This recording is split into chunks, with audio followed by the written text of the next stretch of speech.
Hello guys, nandito tayo ulit sa ating trabaho.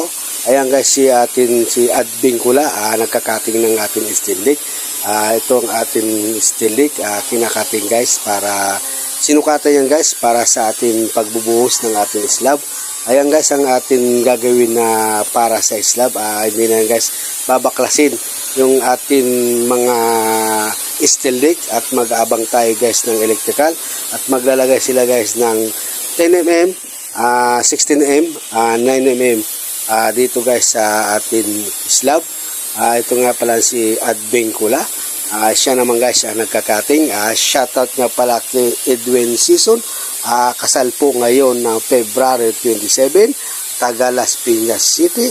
Shoutout nga pala kay Cheryl Velasco, taga San Lucas, Calabanga.